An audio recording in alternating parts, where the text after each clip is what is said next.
জীবনে কেউ এরকম রেসিপি খাইছেন? পাখির বাসার রেসিপি যা বাঁধাকপি দিয়ে বানানো হয়েছে, খেতে কিন্তু অসম্ভব মজা হয়েছে। আমিও কিন্তু প্রথমবার বানাইছি। হ্যালো এভরিওয়ান, আসসালামু আলাইকুম। সবাই কেমন আছেন? আশা করি সবাই অনেক ভালো আছেন।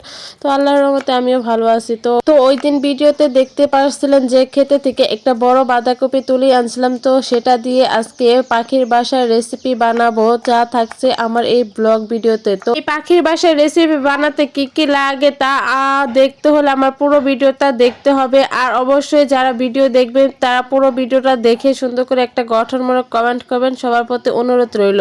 যাই হোক, আমি খেতে থেকে একটা বড় বাঁধাকপি তুলে এনে এটাকে প্রথমে স্ল্যাশ করে কেটে নিচ্ছি, একদম চিকন করে কেটে নিছি। তারপরে এখানে আমি একটা ডিম দিয়ে বাঁধাকপি ভিতরে সুন্দর করে মাখিয়ে নিচ্ছি। এখানে আমি একটু সামান্য পরিমাণ লবণ, হলুদ, মরিচ দিয়ে এটা মাখিয়ে নেওয়ার পরে এখানে আবার আমি দুইটা ডিম ভেঙে নিছি। ভেঙানোর পর আমি একটা কাঁটা চামচের সাহায্যে এটা একদম ফেটিয়ে নিয়েছি। তো ফাটানো শেষ হয়ে গেলে তারপর আমি চলে আসলাম চুলার মধ্যে এগুলো ভাজার জন্য। পরে আমি একটা কড়াই বসিয়ে দিয়ে তারপরে সামান্য একটু পরিমাণ তেল দিয়ে তারপরে দুটা চামচের সাহায্যে বাঁধাকপিগুলো তুলে এই যে আমি কড়াইয়ের মধ্যে দিয়ে দিয়েছি। প্রথমে আমি দুইটা বানাইছি, এখানে একটা দিলেই ভালো হতো। যাই হোক, প্রথমে আমি দুইটা দিয়ে ট্রাই করছি যে এখানে আটে কিনা। যাই হোক, আমি দুইটা কিন্তু অনেক কষ্টে মষ্টে আটাইছি। তারপরে এগুলো একটু পাখির বাসার মতন শেপ দিয়ে দিলাম। তারপরে এখানে আমি যে ডিমগুলো যে বাটিতে ফেটিয়ে রাখছিলাম এইখান থেকে অল্প অল্প ডিমগুলো এখানে দিয়ে দিব।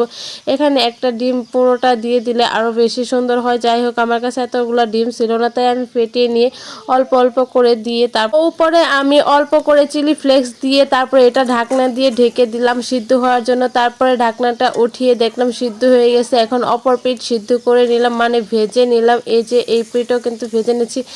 এগুলো উল্টানো একটু কষ্টকর, উল্টাতে গেলে কেমন যেন ভেঙে যায়, তাই আমি আস্তে আস্তে করে উল্টিয়ে তারপরে এগুলো ভেজে নিয়েছি। তারপরে এগুলো কিন্তু হয়ে গেছে, তো আমি একটা প্লেটে সুন্দর করে নামিয়ে নিচ্ছি।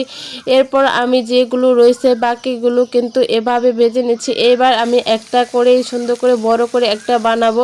তারপরে এই যে আমি আগের রকমই পাখির মতন বাসার মতন একটা সাইজ দিয়ে দিয়েছি। তারপর এর মধ্যে ডিমটা দিয়ে তারপর উপরে চিলি ফ্লেক্স দিয়ে সুন্দর করে আবারও ঢেকে দিব এটা সিদ্ধ হওয়ার জন্য। তো এইভাবে করে কিন্তু আমি সবগুলো সুন্দর করে ভেজে তারপরে নামিয়ে নিচ্ছি। এই যে এটা ভাজলে কিন্তু আমার শেষ হয়ে গেছে। এই যে এটা ভাজাও শেষ হয়ে গেছে। সবগুলো এখন নামিয়ে প্লেটে আমি সুন্দর করে সাজিয়ে নিচ্ছি।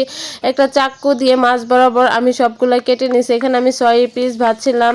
তারপর আমি এগুলো সব কিছুই সুন্দর করে কেটে সুন্দর করে সাজিয়ে নেব একটু পরিবেশন করে। এর সাথে দিয়েছি কাঁচামরিচ, টমেটো আর উপর দিয়ে বিট লবণ ছিটিয়ে সুন্দর করে পরিবেশন করছি। এখন এটা টেস্ট করার পালা যে কেমন হয়েছে। যাই হোক, দেখতে কিন্তু সুন্দরই হয়েছে, দেখে খেয়ে কেমন হয়। তো বিসমিল্লাহ বলে আমি খেয়ে দেখলাম যে অনেক মজা ও সুস্বাদু হয়েছে। তো আজকের রেসিপিটা আপনাদের কাছে কেমন লাগছে অবশ্যই কমেন্ট করে জানাবেন। আর এতক্ষণ যারা ভিডিওটা দেখছেন সবাইকে ধন্যবাদ। সবাই ভালো থাকবেন। আজকের জন্য বিদায় নিচ্ছি, দেখা হবে পরে।